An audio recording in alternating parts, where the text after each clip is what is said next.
쓰니라는 말씀을 증거하겠습니다. 데살로니가 전서 2장 1절부터 6절의 말씀입니다. 위탁이라는 말은 잘 쓰지 않지요. 우리가 부동산을 팔고 사고 할 때 당사자인 본인이 못 갈 때 위임한다 그러죠. 위임장을 써서 보내면 되죠. 그러니까 위탁이라는 말은 위임과 같은 의미의 단어입니다.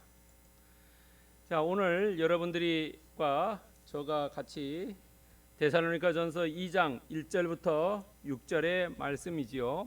이 데살로니가전서에 대해서 우리가 조금 더 깊이 묵상해 갑니다. 이 데살로니가전서는 사도 바울이 2차 전도 여행을 떠난 중에 고린도에서 AD 51년에 썼습니다. 제2차 전도 여행은 주후 예수님이 태어나신 이후 49년에서 52년입니다. 그러니까 51년도에 썼습니다.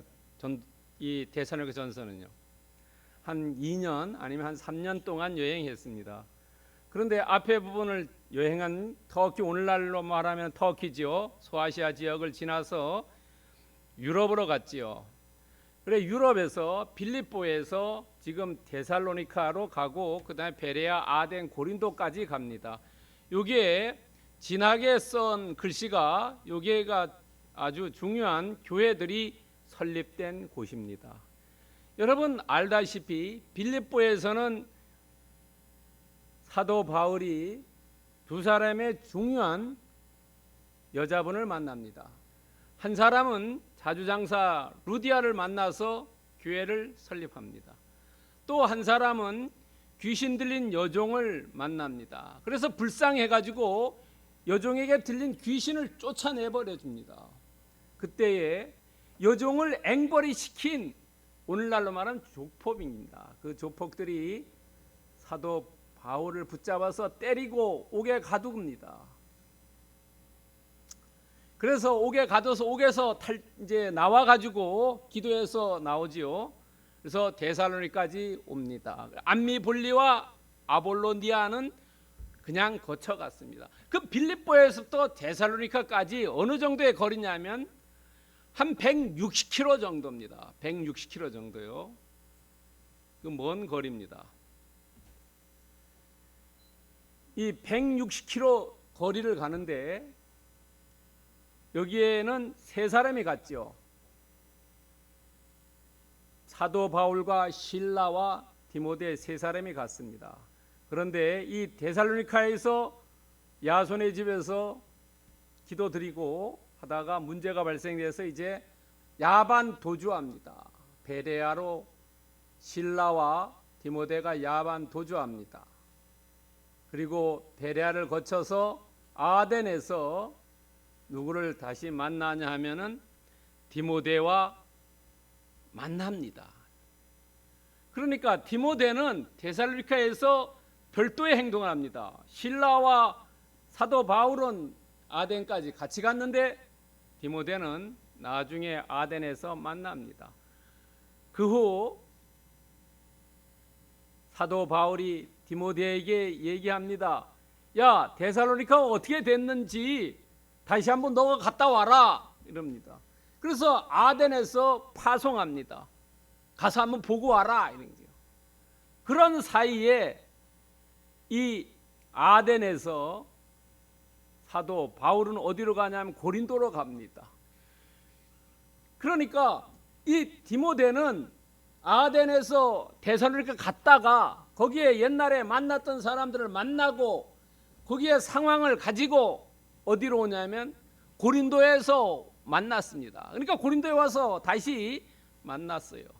고린도 하면 우리가 유명한 아굴라와 브리스길라 이런 사람들하고 이제 같이 만났어요. 그래서 거기에서 이 데살로니가 전서를 씁니다. 그 얘기를 듣고 이렇게 하는 게 좋겠다라고 생각해서 데살로니가 전서를 썼어요. 이 내용을 잘 알아야 합니다. 그래야지 전체적으로 이해하기가 쉽습니다. 그래서 이 빌립보에서는 유럽의 첫 번째 교회가 만들어지고 데살로니가에서는 두 번째 유럽의 교회가 설립됩니다. 여러분들 오늘 지금 이 사도 바울과 디모데의 이 관계를 말씀 제가 드렸는데 우리가 이것을 조금 더 알기 쉽게 하려면 어디를 가야 되냐면 사도행전 17장 1절부터 10절을 가야 합니다. 1절부터 10절을 여러분과 저가 같이 교독하겠습니다. 여기서 특별히 고딕체로 된 이 까맣게 진하게 된 글씨를 여러분들이 주의 깊게 보셔야 합니다. 그러면 제가 먼저 읽습니다. 그들이 암미볼리와 아볼로니아를 다녀가 데살로니가에 이르니 거기 유대인 회당이 있는지라.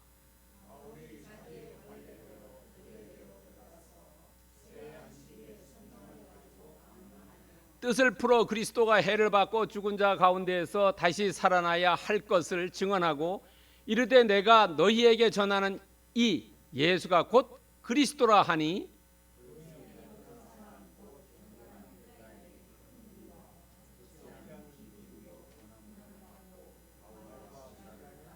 그러나 유대인들은 시기하여 저자의 어떤 불량한 사람을 데리고 때를 지어 성을 소동하게 하여 야손의 집에 침입하여 그들을 백성에게 끌어내려고 찾았으나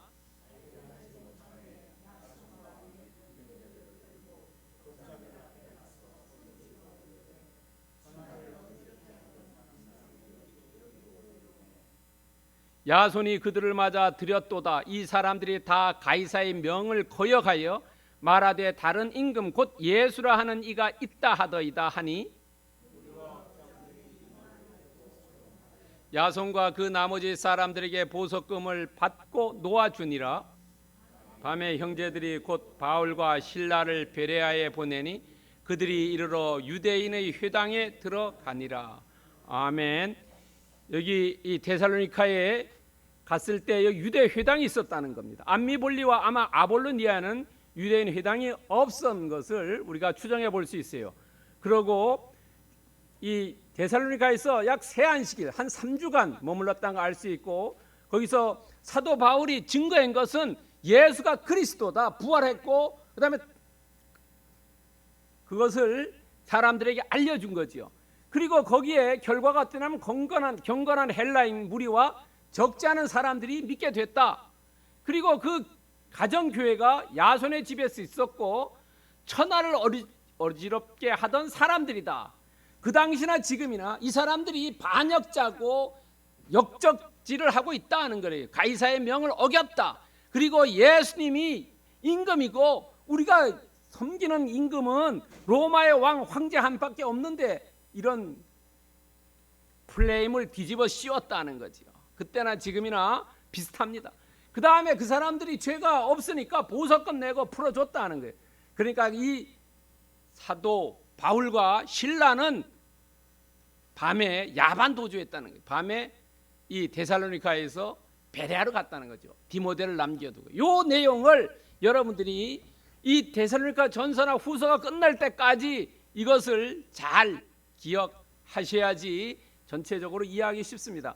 자, 그렇다면은 오늘 본문 데살로니가 전서 2장 1절부터 6절의 말씀의 첫 번째 복음 전도입니다. 이 사람들이 어떻게 복음했는지 1절과 2절을 기억해야 합니다. 상기해야 합니다.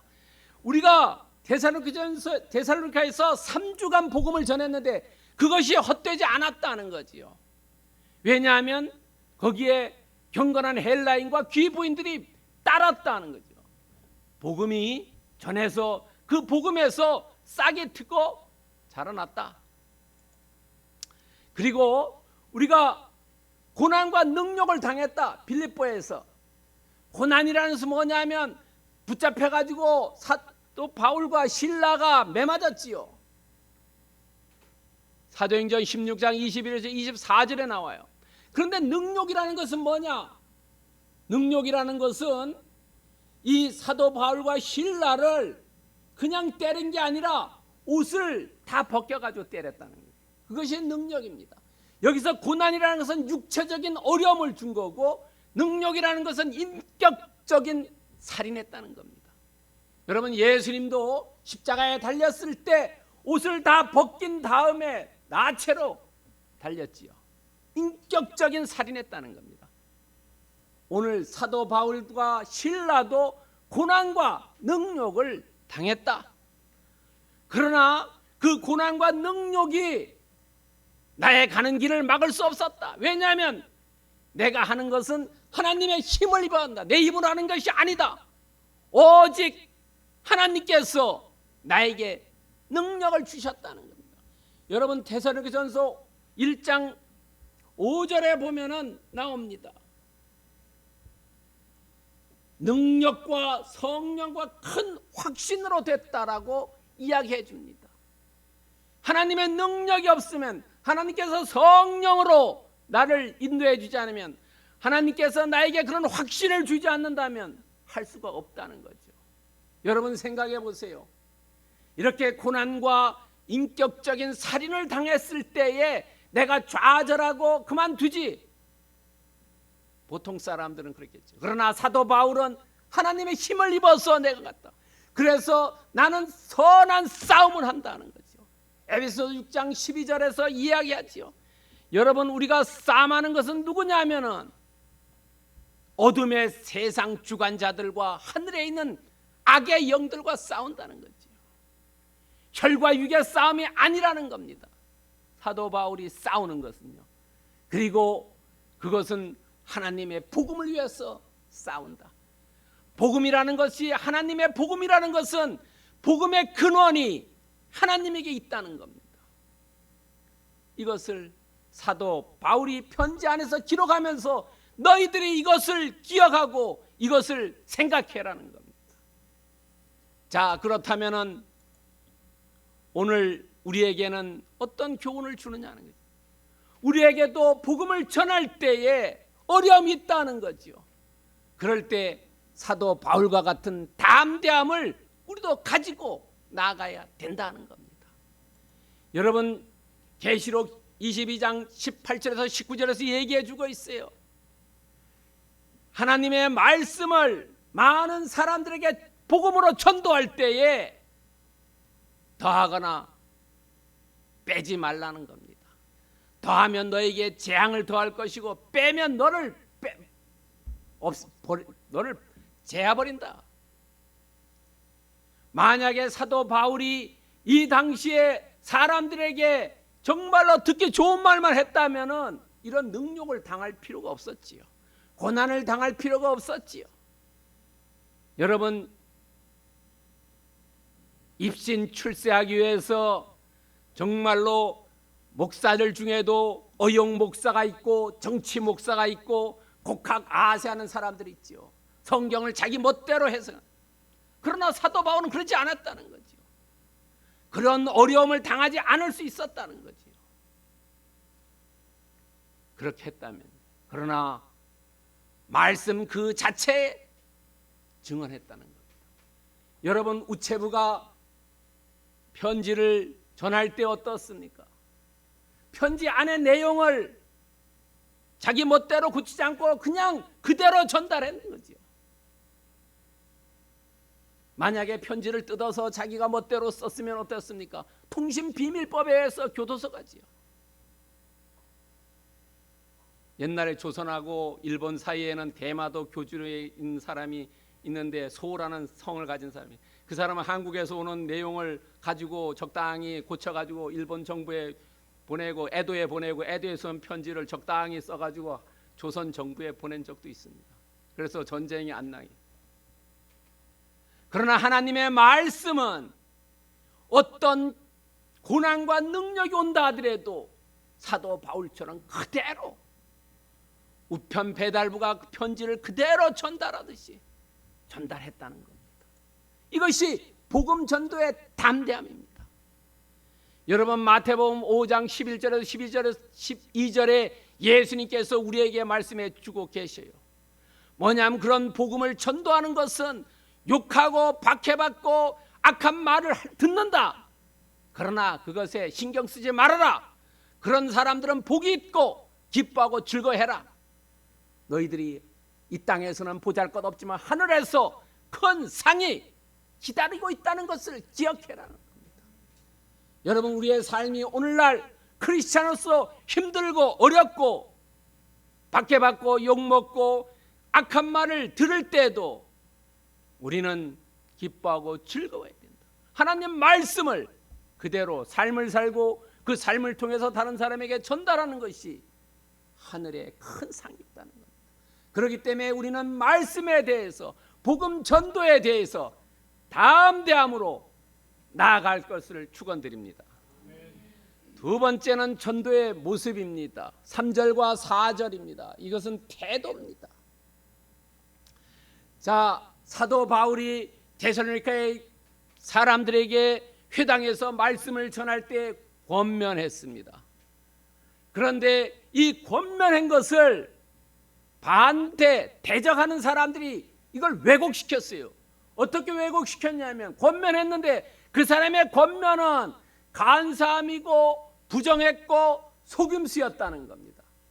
그런데 사도 바울이 직접 권면한 것은 진리였고 순결한 것이고 정도였다는 겁니다.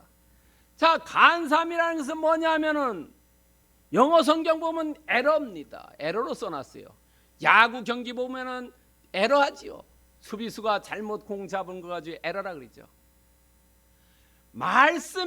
하나님의 말씀을 그대로 전했다는 겁니다. 그런데 이 사람들은 야, 그게 잘못됐어. 그게 사도 바울이 전한 말씀이 그것이 거짓말이라고, 진리가 아니었다라고 얘기하는 거예요. 그게 간사함입니다. 두 번째는 부정이라는 것은 영적으로 올바르지 못하다는 겁니다. 육적으로 올바르지 못하다는 겁니다. 영적으로 간음하고 육적으로 간음한 그런 상태를 얘기하는 겁니다. 그러나 사도 바울은 영적으로도 오직 여호와 하나님만을 섬기는 거죠. 다른 신을 섬기는 것은 영적 간음이죠. 오직 하나님만을 섬겼다. 그리고 세 번째는 속임수는 뭐냐면, 사도 바울은 정도를 걸었다. 그러나 속임수를, 대적자들은 사도 바울이 속임수를 하는데, 이 속임수는 무슨 얘기나 하면은 사람들을 속여가지고 돈을 끌어모았다는 겁니다. 그 당시에 사람들이 뭐냐면 이 유랑 철학자도 있었고 유랑 말씀 전하는 사람이 있었다는 겁니다. 이 사람들이 사람들을 감언이설해가지고 자기의 배를 불리고 자기의 이를 탐했다는 겁니다. 그러나 사도 바울은 그러지 않았다. 나는 내가 텐트 만들어서 돈을 벌어가지고 내가 복음을 전했지, 너희들이 내는 돈으로 내가 뱃속을 채는 게 아무것도 없다 라는 것을 이야기해 줍니다. 이것이 전도의 모습입니다. 오늘날도 우리에게 시사하는 점이 많습니다.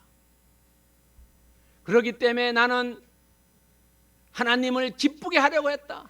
내가 세상 사람들을 즐겁게 해주려면 얼마든지 내가 즐겁게 해준다. 그러나 나는 그렇게 하지 않았다. 하나님을 기쁘게 하는 것이다. 그런데 우리가 여기서 조심해야 될 것이 하나 있어요. 뭐냐면은 고린도전서 10장 33절에 보면은 모든 사람을 기쁘게 해라. 로마서 15장 2절에 봐도 우리 각 사람이 이웃을 기쁘게 하되라고 했어요. 그러니까 다른 성경 쪽에 보면은 사람을 기쁘게 하는 것도 나온다는 거죠. 그러나 오늘 본문에서는 사람을 기쁘게 할 것인가 하나님을 기쁘게 할 것인가, 이런 두 개의 취사 선택권이 주어졌을 때 우리는 사람을 기쁘게 하는 것보다가 하나님을 기쁘게 하는 것이 앞선 선택의 문제라는 거죠. 여러분, 오늘 여러분들은 세상 일을 내려놓고 예배당에 나왔다는 거죠. 왜? 하나님을 세상 어떤 것보다 더 우선시했기 때문에 이 자리에 나와 있는 겁니다. 바로 그것을 얘기하는 겁니다. 그러니까 두 개가 충돌이 일어나지 않을 때, 그럴 때는 사람들을 사랑하고 하나님도 사랑하지만 두 개가 충돌이 일어날 때, 그때는 하나님을 기쁘게 하는 것이 우선권이 있다는 거 여러분들 잊지 마시기 바랍니다. 그런데 그 이유는 뭐냐? 옳게 여기심을 입었다는 겁니다. 그렇게 하는 것이 옳다. 그리고 나는 말씀을 위탁받은 자다. 그리고 내가 하는 것을 항상 하나님께서 우리를 감찰하신다. 여러분, 예레미야서 17장 10절에 보면은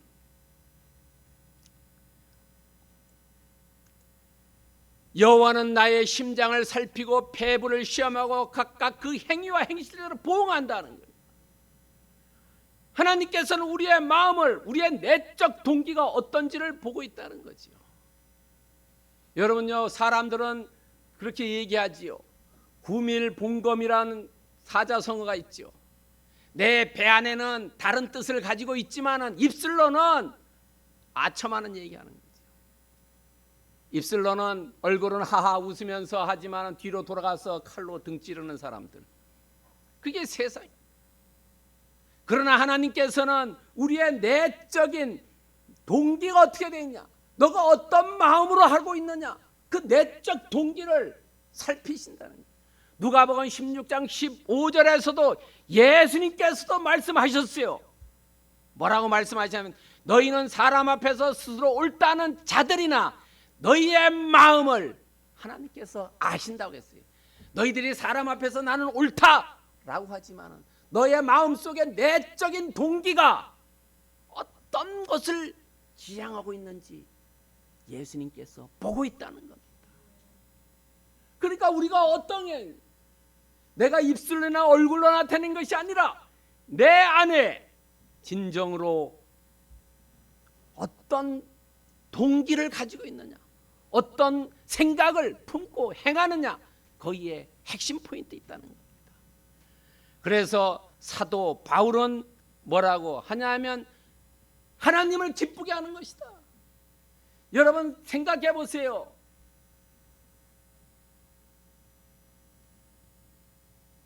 많은 사람들이 있지요. 그 사람들을 기쁘게 하려면 각자 각자의 비율을 맞춰줘야 되지. 그러나 주님은 한 분밖에 안 계시기 때문에 그분에게만 내가 최선을 다하면 된다. 그분에게 기쁨을 드려야 된다는 거죠.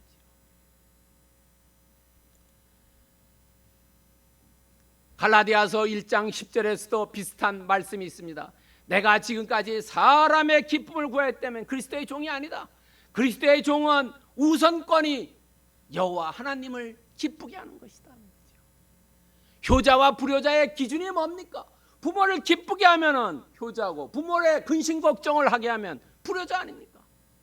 우리가 정말로 크리스찬으로서 하나님을 기쁘게 하면은 효자의 착하고 충성된 종이지만은 그러나 하나님의 근심 염려 걱정 끼면 불순한 종이고 게으른 종이라는 겁니다. 시편 51편 6절에서도 이야기하고 있습니다. 너의 중심이 진실함을 원한다는 거죠. 마음이 어떻냐 하는 거죠. 시편 19편 14절에서 내 입의 말과 마음의 묵상이 주님 앞에 연락되기를 원한다.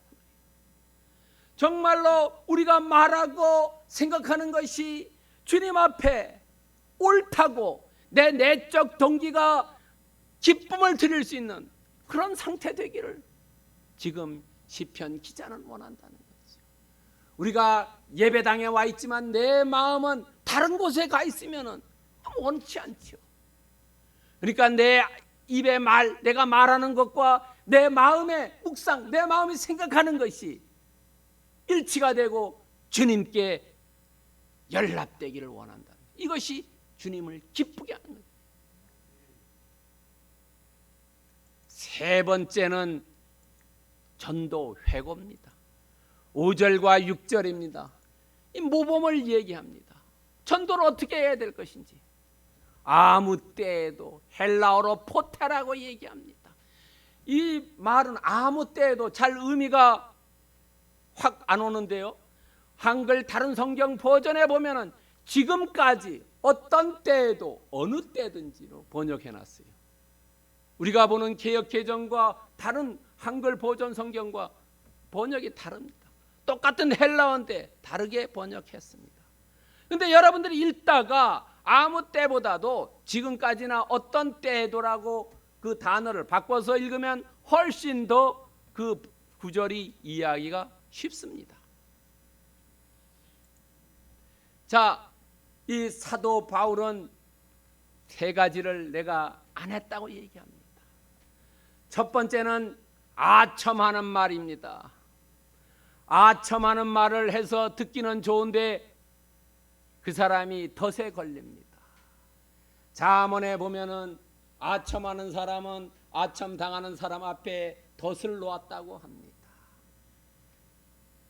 집에 들어갔을 때 강아지가 꼬리치는 것은 반드시 무엇인가가 있다는 겁니다. 아첨하는 것 조심해야 된다는 겁니다. 나는 너희들에게 아첨하지 않았다. 돈을 거두려고 어떤 이속을 차리려고 하지 않았다는 거예요. 너희 듣기 좋게 하지 않았다. 내가 진리를 왜곡해서 얘기하지 않았다는 거죠. 내가 고난과 능력을 당할 때도 나는 진리 그 자체를 전해주었다. 두 번째는 하지 않은 것은 탐심의 탈입니다. 탐심의 탈은 베드로후서 2장 3절에 나와 있습니다. 그들이 탐심으로써 지어낸 말을 가지고 너희들의 이득 삼지 않았다. 양두구육이란 말 들어봤죠? 그런 의미입니다. 여러분, 양두구육 양머리지만은 개고기 파는 거예요. 그러니까 복음을 전했는데 복음을 전한 게 복음의 목적이 있는 게 아니라 뒤에 자기의 입속을 차리고 돈을 걷고하는 그런 데 목적이 있었다는 거지요. 이 당시에 많은 유랑하던 순회하던 사람들이 철학자나 종교가들이 그렇게 했다는 겁니다. 그러나 나는 그렇게 하지 않았다라는 거예요. 그리고 세 번째는 영광을 구하지 않았다. 여러분, 갈라디아서 5장 26절에 영광을 구하지 않았다는 겁니다. 모든 사람들이, 대부분 사람들이 자기의 영광을 구하는 거죠. 하나님보다 더 높아지려고 하고 자기가 하나님 자리에 앉는 것이, 그것이 영광을 구하는 거지요. 어떤 교회 가면은 그 교회에 반드시 뭐 담임 목사 해가지고 이름 쫙 내고 이러는 거 있지 않습니까? 그 자기가 높아지려고 그러기 때문에. 달력을 만들더라도 달력 밑에 이름 쓰고 자기가 높아지려고 하기 때문에. 그러나 사도 바울은 이렇게 하지 않았다는 이 세 가지가 오늘날 우리가 만약에 전도하더라도 우리도 이것이 롤 모델이 되어야 된다는 겁니다. 여러분요, 이렇게 내가 한 것을 너희 데살로니가 너희들이 알고 있지 않냐? 또 이것은 하나님도 알고 있다. 아무리 너희들이 부인한다 하더라도 하나님께서 알고 있다는 겁니다. 갈라디아서 1장 20절에서 얘기했어요. 내가 너에게 쓰는 것은 하나님 앞에서 거짓말이 아니다는 거예요. 하나님의 증언이라는 하나님 앞에서 내가 거짓말하지 않았다. 여러분, 법정에 가서 거짓말하면 위증죄로 바로 들어가죠. 그런데 국회에 가서 위증하면 뭐 별로 괜찮지요. 법원에서는 그렇게 엄격하다는 거예요. 하나님 앞에서 증언한다는 것은 하나님 앞에서 거짓말하지 않고 진실을 얘기한다는 겁니다. 오늘 사도 바울을 통해서 우리에게 주는 교훈은 전도의 모델이라는 겁니다. 우리가 전도할 때도 정말로 아첨하는 말 하지 않고 탐심의 탈을 쓰지 않고 영광을 구하지 않고 오직 여호와 하나님 예수 그리스도 그분의 말씀만을 증언하고 전달하고 나누는 것이라는 거죠. 여러분, 그것이 곧 하나님이 보고 계시고 하나님 앞에 진실함을 이야기하는 거예요. 이것이 우리가 전도의 모델로서 우리가 차용해서 사용해야 된다는 겁니다.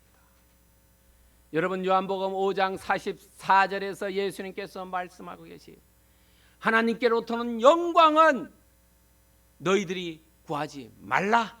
그것은 내가 주는 거지. 너희들이 구하지 말라라는 겁니다. 그리고 빌립보서 2장 3절에서 얘기하는 거 있어요. 뭐냐면 이렇게 아첨하는 말, 탐심에 탈 영광을 구하지 않는 것은 오직 겸손한 자가 하는 행동이다. 보통 사람들은 이렇게 한다. 그러나 우리는 하지 말아야 된다는 거죠. 왜냐하면 사람들이 그러지요. 뭐 좋은 거 있으면 자꾸 자랑하려고 그러지요. 그러나 자랑하지 말라 그러지요.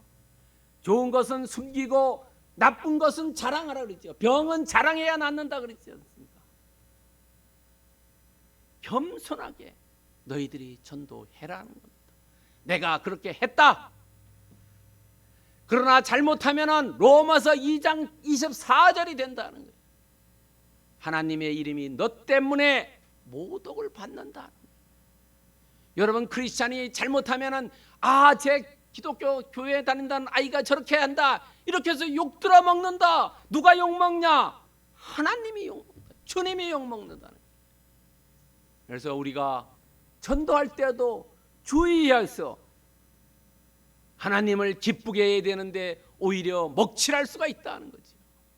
이거 주의 깊게 행해야 됩니다. 그러지 않기 위해서는 어떠냐? 이 사도 바울이 한 전도의 삼금, 이 전도의 모델을 차용해서 사용하면은 하나님께 영광 돌리고 하나님을 기뻐하시게 할 수 있다는 거예요. 오늘 나오신 분들은 그렇게 하시기를 축원드립니다. 자, 오늘 본문의 메시지는 뭐냐? 데살로니가 전서 2장 1절부터 6절의 말씀을 통해서 자, 오늘 본문을 여러분 다시 한번 자세히 보세요. 오늘 본문에 보면은 5번이나 하나님의 단어가 나옵니다. 2절에 보면은 하나님을 힘입어 하나님의 복음을, 4절에 보는 하나님의 옳게 여기심을, 하나님을 기쁘시게, 5절에 보는 하나님이 증언이라는 거예요. 자, 사도 바울은 지금 복음을 전했는데 누구의 복음? 하나님의 복음을 전했다. 왜냐하면 하나님께서 점지해 주었다. 그것을 잃지 않았다는 거죠. 오늘 예배당에 나오신 분들도 정말로 많고 많은 사람 중에서 택해서 이 자리에 나와 있다는 것, 그것을 잊지 마시라는 거죠. 뭐냐면 소명이라는 겁니다. 사도 바울의 그 소명을 알기 때문에 이 5번이나 오늘 6줄 중에 썼다는 겁니다. 하나님을 힘입어서 전도했고, 하나님의 복음을 전했고, 하나님이 내가 전한 것을 옳게 여겨주셨고, 하나님을 기쁘시게 했고, 하나님이 내가 전한 것이 증인이 되었다는 이 소명의식을 가지고 있었다는 겁니다. 그 소명을 가지고 있기 위해서 우리는 어떻게 해야 되냐? 탐심보후하자는 겁니다. 탐심보후는 무슨 말이냐면은 우리가 탐욕에 끌려다니지 말고, 돈에 신경 쓰지 말고, 부당한 보상을 요구하지 말고, 후원이 끊긴다 하더라도 신실하게 하자는 겁니다. 여러분, 그것이 소명의식 있는 사람이라는 거지요. 탐욕, 내가 예수님을 이용해가지고 돈을 벌지 말고, 그 돈이 많든 적든 부유하든 가난하든 거기에 신경 쓰지 말고, 내가 이 일을 했으니까 더 큰 거 보상 줄 것이다 라고 생각하지 말고, 나에게 아무것도 없고 요양간이 비어있고 밭에 곡식이 없다 하더라도 난 여호와로 기뻐한다는 그런 생각을 가지고 나가면은 그것이 곧 소명의식이라는 겁니다. 그런 사람은 빌립보서 2장 5절과 6절에서 말씀하는 그리스도 예수의 마음이라는 이 마음을 품어야 된다는 겁니다. 에베소 4장 1절에서도 얘기하고 있어요. 부르심을 받은 일에 합당하게 행하여는, 우리가 다, 여러분이나 저나 다 예수 그리스도님으로부터 우리가 부름을 받았는데 그 소명의식을 있으면 거기에 합당하게 행해야 된다는 겁니다. 그 행함은 곧 예수님께서 말씀하신 마가복음 16장 15절에서 복음을 전하는 겁니다. 우리는 다 복음에 빚진 자들입니다. 그 빚을 갚아야지요. 은행 빚은 어떻습니까? 밤이고 낮이고가 없지요. 우리 복음도 밤이고 낮이고 전해야 된다는 거예요. 자, 그렇다면 우리가 말씀을 어떻게 적용할 것이냐? 첫 번째, 진위 분별하자. 어떤 사람이 가짜 목사고 어떤 사람이 진짜 목사고 어떤 사람이 진짜 장로고 어떤 사람이 가짜 장로고 어떤 사람이 진짜 전도사고 가짜 전도사인지 어떤 사람이 진짜 권사고 가짜 권사인지 아니면 가짜와 진짜의 평신도인지 우리가 분별할 줄 알아야 된다. 특별히 교회가 크고 교단의 문제가 아니라고 얘기했죠. 정말로 진짜 목사인지 가짜 목사인지 사꾼인지 선한 목자인지 구분할 줄 알아야 된다는 거죠. 두 번째는 우선순위라는 겁니다. 하나님을 기쁘게 할 것인가 사람을 기쁘게 할 것인가, 두 개가 충돌될 때 우리는 하나님을 기쁘게 나가야 되고 평상시에는 사람들을 기쁘게 해줘야 된다는 거죠. 세 번째는 모범 추구입니다. 사도 바울이 전도한 그 모델을 따라서 우리도 나아가야 된다는 겁니다. 어떤 사리사욕이 아니라 부귀 영화를 구하는 것이 아니고 오직 하나님이 나에게 준 소명을 따라서 전하는 겁니다. 여러분, 그러기 하기 위해서 우리는 시편 72편 1절에서 말씀하고 있어요. 주의 판단력을 달라고요. 우리가 진짜인지 가짜인지 너무나 구별하기 어려워요. 짝퉁이 정말로 너무 비슷해. 그렇기 때문에 우리는 주의 판단력을 구해서 기도로서 구해서 짜가에 가면 인생이 멸망합니다. 물건은 다시 사면 되지만은 신앙은 멸망의 곳으로 가버린다는 거죠. 시간은 다시 돌아오지 않아요. 여러분, 신앙생활을 지금 나이 드신 분들은 내가 어느 때는 잘했고 어느 때는 어떤 목사 만나서 내가 망했다라고도 생각할 수 있지 않습니까? 주의 판단력을 달라고 기도해야 합니다. 두 번째는 이사야서 50장 4절에서 얘기하고 있어요. 내 귀를 깨우쳐 학자같이 알아듣게 해달라. 여러분, 우리는 많은 말씀을 듣고 세상에 들어가서 많은 사람들의 이야기를 듣는데 정말로 이 이야기가 올바른지 아닌지 학자 같은 귀를 달라고 기도해야 합니다. 세 번째는 요한복음 10장 11절 12절에서 말씀하고 있어요. 선한 목자인지 사꾼인지를 잘 구분해라. 그리고 나 자신은 내 자신이 정말로 선한 목자인지 나 자신이 사꾼인지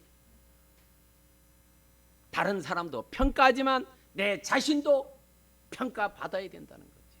여러분, 나는 선한 목자인지. 선한 목자는 복음을 위해서 순교할 수 있는 일사각오의 주기철 목사님과 같은 그런 생각을 가지고 있느냐? 아니면은 선한 목자, 좋을 때는 감사합니다, 나쁠 때는 하나님 어디 있습니까? 라고 얘기하는 사꾼 신도인지 나 자신을 한번 감찰해 볼 필요가 있다는 거지. 오늘 예배에 나온 모든 분들은 정말 오늘 데살로니가서 2장 1절부터 6절의 말씀을 통해서 사도 바울의 그 데살로니가 보낸 편지 속에서 우리에게 주는 교훈은 나는 어떤 삶을 살고 어떻게 살아야 할 것을 말씀해 주고 있습니다. 여러분들이 사도 바울의 얘기했던 것처럼 하나님을 기쁘게 하는 그런 삶을 사시기를 그리스도의 이름으로 축원드립니다.